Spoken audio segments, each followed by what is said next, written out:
Поздравляю тебя, ты сломал ее, ты победил, ты король, ты крутой. Та девчонка, которая действительно...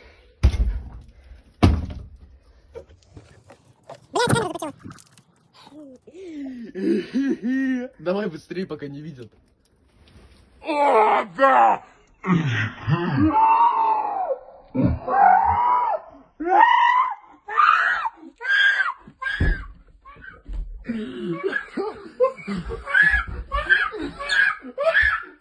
Ha ha ha!